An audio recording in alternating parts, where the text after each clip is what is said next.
first speaker, pair speakers in the session. I'm happy to introduce Robert Feldt and Simon, who will be talking about finding Julia bugs automatically. Great, thanks Miles. Okay, so me and Simon, we're actually researchers in south of Sweden in software engineering. And one of the things we do the most is software testing research. And since a couple of years back, we were actually developing a lot of software testing tools, but we used Ruby mostly, or some stuff. A lot of software testing research is done in Java. But 2-3 years back, we actually started porting some of our tools to Julia, because we like it in general, and the performance was better, and multiple dispatch helped us design the stuff in a better way. So we've been quite happy with that, and we've been churning out papers on this, but we figured that it's time for us to also package these things up and make it more widely available as Julia packages. So we'll be presenting a few of those software testing related Julia packages that we're releasing. Well, some of them are already up on GitHub and some will be shortly.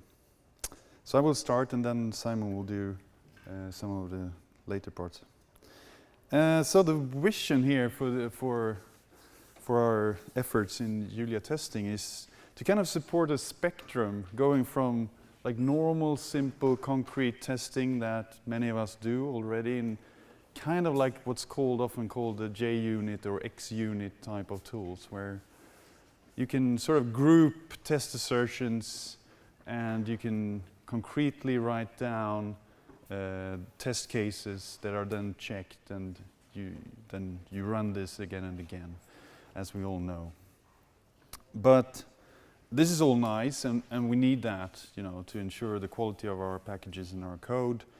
But there's also a lot of more advanced software testing tools and algorithms and ideas out there.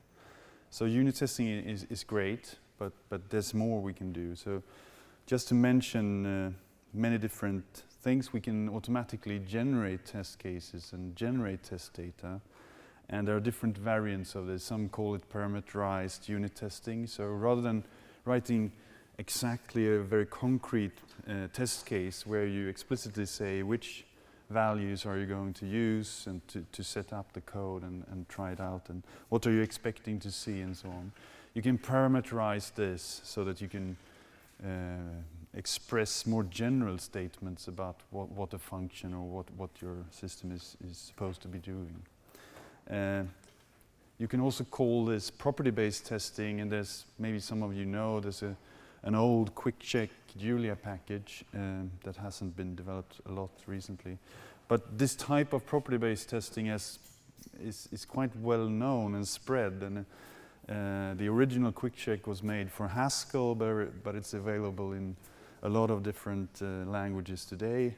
And it's basically random testing where you have specific properties that should always hold for your function or method. So it's also quite useful. And for all of these techniques, there's plenty of research out there showing that there are many benefits. Of course, there's also some drawbacks, like with everything. Fuzz testing is quite important also. So here you basically have quite dumb generation of inputs to your system, but you want to capture like robustness and security issues, and they're quite well-known and good tools for this. Performance testing is something we've been working on lately. So how do you automatically sort of test the performance and ensure that you don't have performance regressions as you change your code and so on. But there are also more mundane, simple things that we need. A lot of these automated testing requires that you have data generators, so that when you're testing a new piece of code, you can automatically get data generated that is valid and interesting for testing this type of code. And what we want to have is pre-existing data generators that we can mix and match to test our Julia code. But over time, we would also want to have things like distributed learning. So as all of us are running some of these testing tools, we should be building better and better stochastic probabilistic models of which data is actually important to test for Julia code of different sorts and so on. And these types of packages could support this by just sharing a little bit what types of data and test data more often finds bugs and so on. So there are quite a lot of things that we could be doing that is not really clearly supported by existing testing packages and frameworks in Julia today. One thing we have decided on quite early on is to try to stay quite close to the normal base test way of expressing testing. So the package we use to integrate some of these approaches is basically a small extension to the base test that will be used in 0.5. Okay, so to get back to this spectrum, basically you have concrete tests. This is what we all know. You write down exactly the arguments and what you expect, and somewhere out there you could go for like a full formal specification where you write down some algebraic specification of exactly what the behavior should be. You know, often you can't do this for many functions or types of software. And very seldom it's cost efficient because it's almost more complex to develop the specification than it is to develop the software sometimes. And so what we want to do is to find ways to kind of be in between, where we can go a little bit more towards more generic and general descriptions with properties. I mean, maybe designed by contract, having pre-post conditions, invariants and so on. And support kind of finding the sweet spot for your specific software in ensuring quality while still not incurring a big cost. So we want to stay close to the concrete test while still raising the abstraction a little bit. So we're going to show you a set of packages that support each other for this. The first one is data generators, and this can generate complex and structured data. Sure, it's fine if you only need a vector of, let's say, normally distributed floats in Julia. That's easy to get, and you can randomly generate lots of other basic types. But if you have more complex and structured data, you need some way to capture that easily. And another thing that this package can do, and this is maybe our home ground in the research, is search-based software testing. So you can create a probabilistic model, stochastic model of what you're generating from this data generator, and you can optimize that to find data that have specific properties. And this property can be a lot of different things. And then, of course, we want to be able to mix and match generators, so we can quickly build up a new generator for some complex data type that you want to test. Another one is data mutators. So this is very important. Almost all of these techniques that use automated generation, they find failures, and when they do, the data is often very complex. So it's like big, huge, very nested. It's hard to understand what's the real cause of the problem. So the data mutators library, that they can take datums and shrink them while still, the condition is keep this function or this test assertion still failing, but give me the smallest array or structured tree or whatever it is, so that the assertion still fails. And this is very important in debugging and so on. It's always very important in understanding what are the real causes for the fault. And there are very strong and general ways of doing this, these type of reductions. So you can shrink data, and the notion of failing can be very general. It can be any properties. It could be, reduce the size of this datum while keeping the performance maybe in a certain interval or something. So it doesn't have to be the binary of being it can be any type of property or condition. But you can also, it's called data mutators and not data shrinkers, because you might also need to grow the data to get out of, to find a smaller datum, you might need to grow it first and then reduce it and so on. And actually, it's good to be able to grow data anyway, so that you can explore the boundaries. Where does this property hold and not?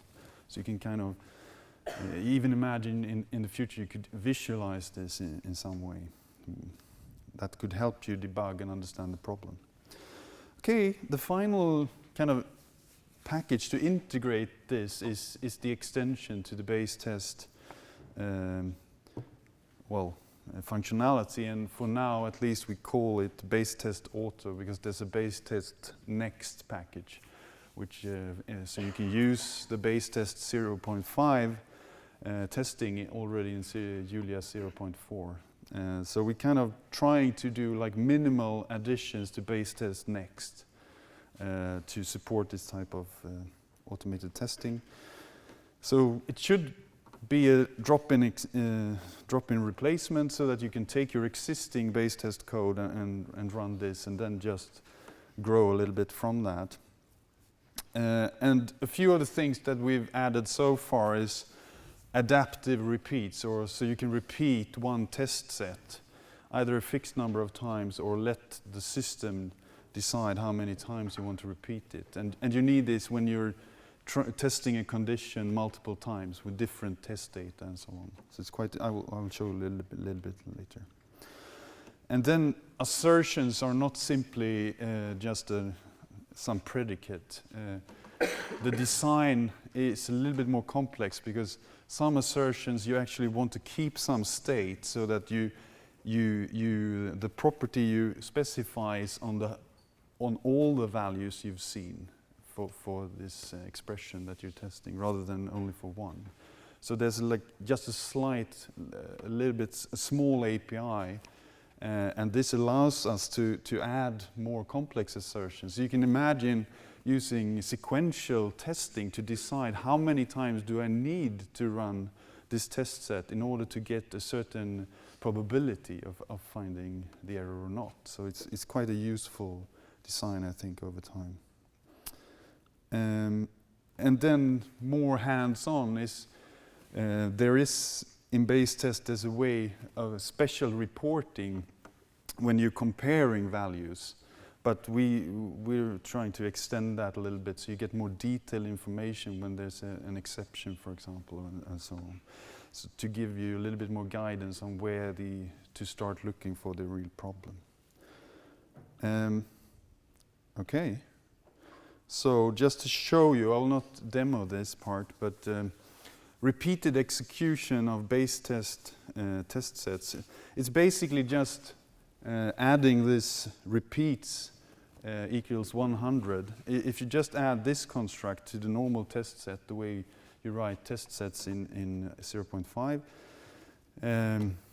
then this test set will be repeated 100 times. And this is good in this case, because you see I randomly generate an integer between -10 and 10 here, and then I'm using this type of assertion called test many, which is we're going to sample the sign applied to this random integer value I, and we're going to test many of these values. So it will actually collect all of these 100 samples of sign I, and then it will check that these 100 values take on all of these three results here, which are it's actually the behavior of the sign here. So it's one way of doing a little bit more testing than just writing out a few cases here. And you can be more smart about this. You can explicitly say that you can repeat this, but you can decide dynamically. Maybe in this case we only need to run it 21 times to cover the space from -10 to 10. So as long as there's no state in sign, or no side effects, we should be able to do this. And so on.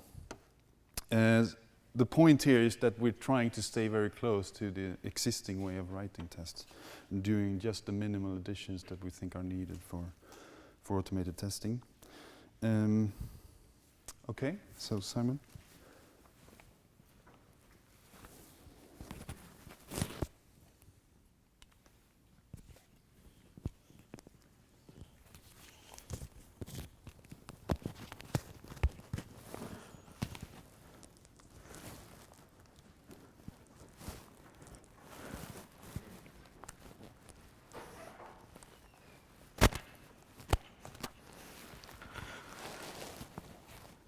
Okay, so as Robert said, the set of packages we're developing fit together. And in the last example, you may have noticed that to do a test on the sine function, the code was generating a random number between -10 and 10. And that's fine to use the Julia random number functions, but if you're generating more complex data, how do you sample random instances of that type? So, for example, you may have a tree or a graph. How do you generate random graphs, and how do you do it in a controlled way that you may want to do for testing? And that's the purpose of the data generators package. So I'm actually going to do a live demo, but before I do, I want to kind of talk through just the basic syntax. So the package is data generators. And then what we have a macro called generator, which defines a generator, which is essentially under the hood is a type and a set of functions which go with that type. But within the macro call, we use these constructs which kind of look like a grammar, and that was the original motivation, was can we take things where perhaps people are used to expressing them as a set of rules, production rules in a grammar, but extend it so that you can use arbitrary Julia code within your generator, and more importantly, use state, and that's very useful. That gets out of like the regular grammar type limitation. So generators can move state around, so you can make them quite compact code and use any Julia function within them. But what we do, we add some constructs. So here we have, what we do, we have a start rule which says this is building a tree. So this generator is going to build a general tree, and it's using a type called tree node, which is defined early in the code. So we have a start rule which says, well, at the root of the tree is a node, but that node is formed by constructing a tree node with a label, and then the first construct we come to is a molt of tree node, which says it consists of 0 or many tree nodes as its children. And molt is a construct we define within the generator, and it signals to our code that here we need to make a choice about how many. So you could write this in just using a random number and using the random number to generate that many. But by doing it in this controlled way, we can identify the points, the interesting points within the code at which choices need to be made. And therefore, if we want to start picking trees with particular properties, we can start manipulating these, what we call choice points. And I'm going to give a demo give some indication of what we can do with that. And then the final rule is just to, we're going to label these trees arbitrarily with numbers between 1 and 9. And here we use another function, choose, which in this case is equivalent to effectively a Julia rand for an integer between 1 and 9. And we have some built-in choose methods for some different base types. And I'm going to show one example I'm going to show is how we can actually generate strings using regexes using this technique. So I want to give a quick demo of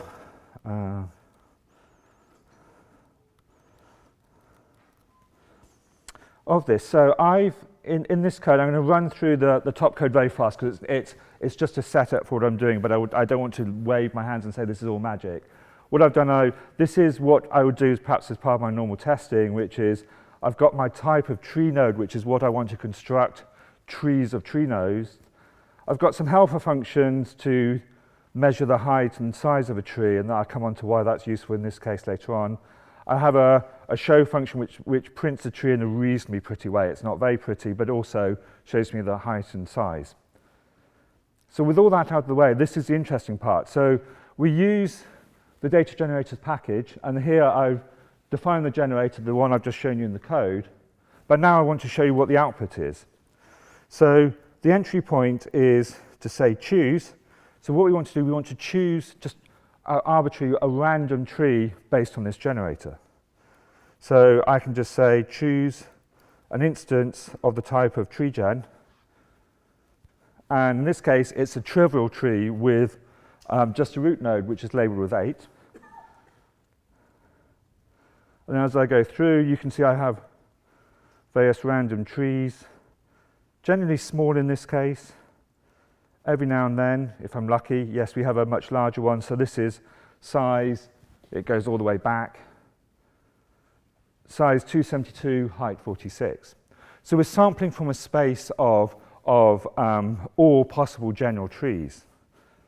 But the interesting thing comes by what happens if you want to define a probability distribution over all these trees. Perhaps you're interested in trees of a certain size and height.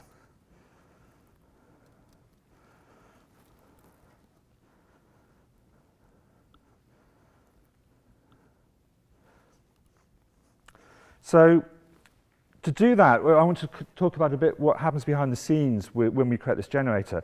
So the generator macro is not just generating code to facilitate. It's not just syntactic sugar to help us do this. What we do, we identify these constructs like the molt or the choose and say, well, these are points of non-determinism where choices can be made. And if we make different choices, we get different trees.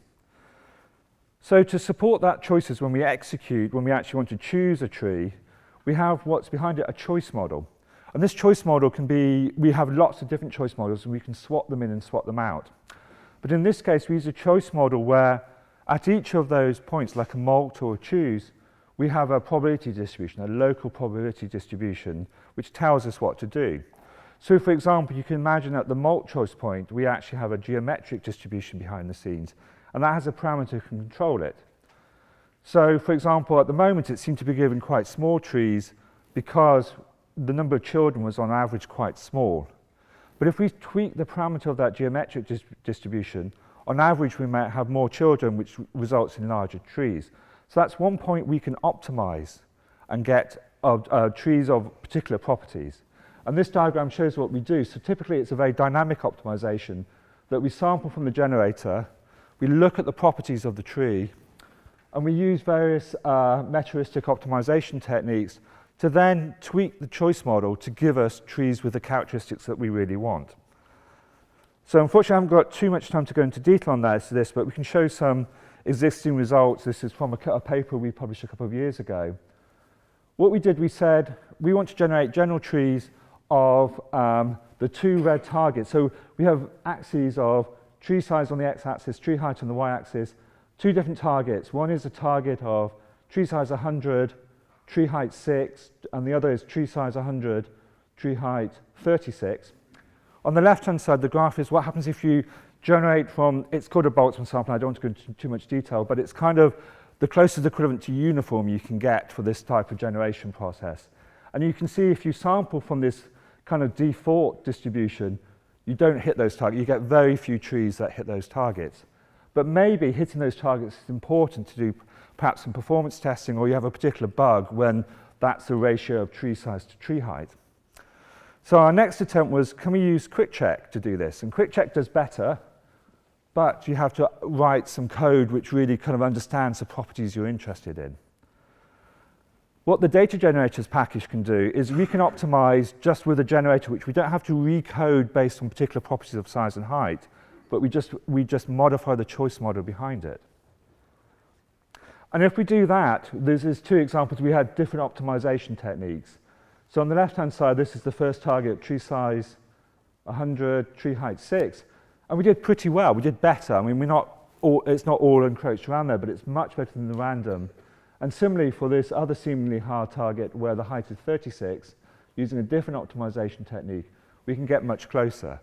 So if we're interested in trees with certain characteristics, and it doesn't have to be size and height, we can use arbitrary characteristics, we can use optimization to tweak the choice model behind the scenes while keeping the generator the same. And we can do that automatically, so it's not even something you need to control. What I want to show, though, is, how am I doing for time? I might skip the regex and I'm going to go on to, you might at this point be thinking, well, I can still do all this using random, basically. Why can't I use rand and create my own generators and create my own distributions, perhaps using the distribution package? And that might be true for relatively small and simple structures. But what happens if you get very highly constrained structures? And the example we're going to use here is, for example, XML. If you want to generate domain-specific XML, which fits a very strict specification what's allowed, you would have to write lots of code. So as part of the data generators package, we've introduced what we call translators. And they take specifications written, for example, for XML, we support XML schema definition. We also support any grammar written in, say, a BNF or extended BNF as well. We can use that.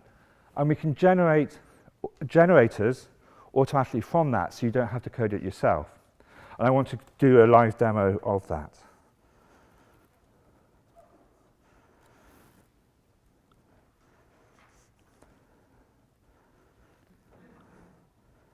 Okay, so what I'm going to do, it's quite simple. I have in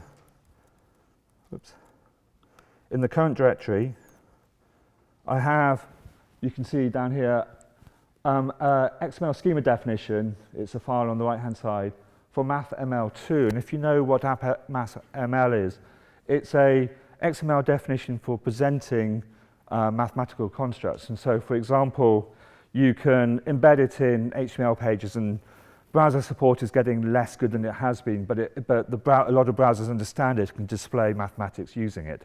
And it's quite a complex definition. But what I want to do is create a generator for that automatically. So using our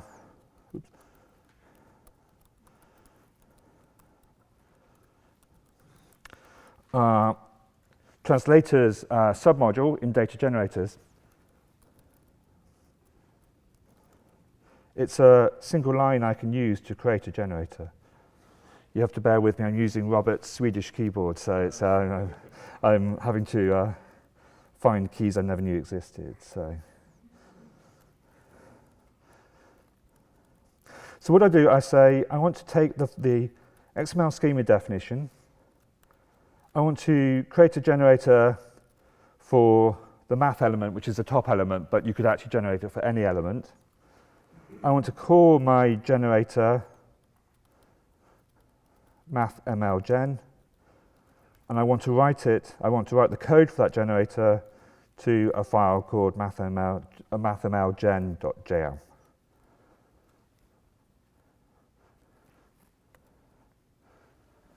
So what it's really doing now, it's read the schema definition and then generated code. So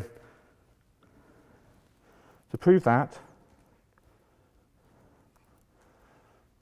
first of all, a timestamp on the very last file we just generated. And I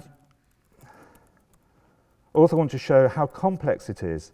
So it's something you wouldn't do by hand. So this is just the start of it, and it's many, many separate rules, basically. It's a very, very complex schema definition. So I'm actually going to Control-C out of that because it's so big. So what I can do now is include that file.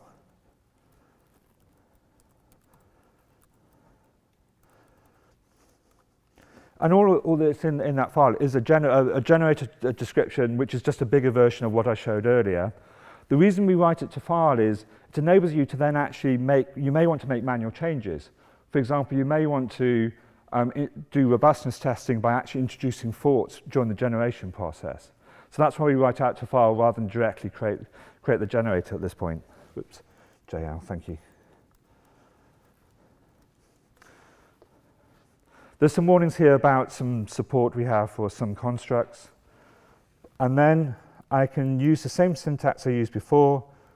I called the generator mathmlgen. So fingers crossed. It's just compiling the generator at this point, but after this first compilation, it should be much quicker. Okay.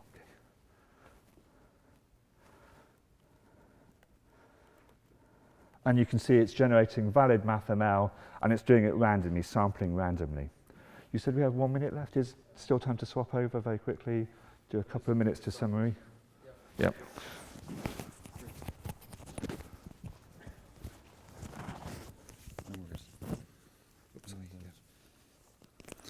Okay, so we'll skip showing the shrinkers and I'll jump to the summary.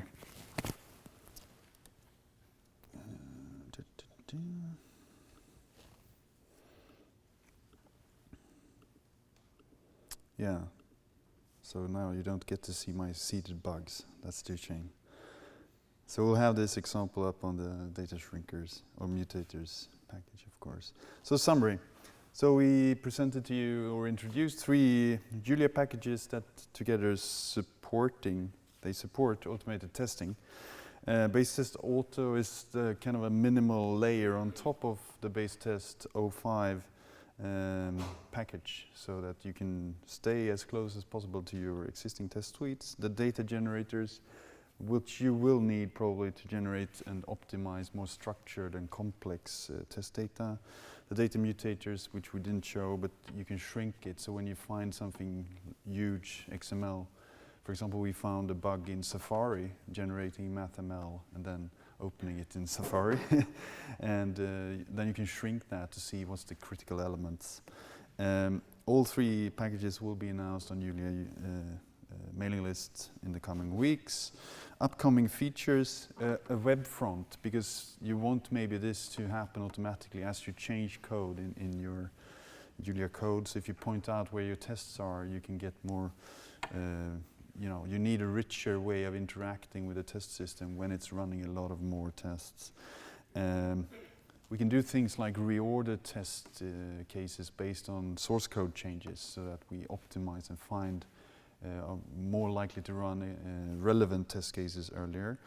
And then a lot of our recent research is on how do you generate diverse test data. And we actually have some papers on the software testing conference this year that shows that you can generate very small but diverse test suites, and they tend to have better code coverage and fault coverage if you do that. So we need your advice and input to make this useful for the Julia community. Should we, for example, support fact check? There are many packages using fact check package. I'm not sure. Is there special testing needs for numerical code, mathematical code? That is not something we see a lot in software engineering research. And how do we extend base test and maybe get some of these into the base longer term? Okay, thanks.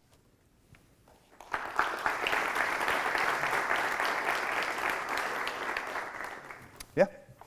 I don't know if there's anyone working on this in the Julia ecosystem, but have you thought about integrating concolic testing with, like, long-term with data generators? You'd pass an AST and you'd allow a symbolic execution to inform your random generation. Yeah, for sure. I mean, this is part of the vision, but I think this is more on the advanced end, and I think we have quite a few low-hanging fruit before we come to that. But I agree with you that there's quite a lot we can do, and I think we can do it better by integrating this and kind of also benchmarking what actually works and so on. Yeah, good point. Yep. So I find a lot of bugs come not from randomly distributed points, but edge cases, especially when the programmer forgot about the edge cases. Any thoughts on testing those? Yeah, so I mean, there's quite a lot of work on that. I mean, given that you've defined a generator, how can you then find what are the edge cases? And this is quite an open research question, but for sure there are things you can do. And actually, how we implement the data mutators is by a mutator takes, for example, integers, and then it will shrink it down to 0. And often the stopping points for the shrinkers are edge cases in some sense. So, I mean, in some sense, we are encoding that information and can later exploit it. So, yeah.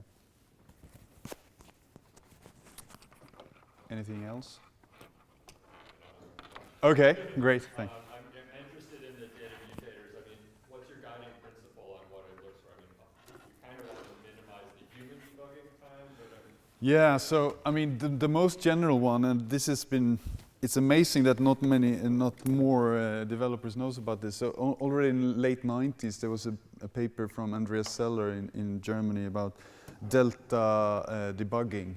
And that's when you just look at the length of the string and you take out the byte at a time. And if you do like a binary search over all the byte positions, you will actually end up very often with something which is very close to minimal. And so you can do it in general, but by dumping to string, doing the delta debugging, and then parsing it back, basically. So, yeah. So this will be the fallback. Of course, we can have more specific ones that are smarter than that. So. Thanks.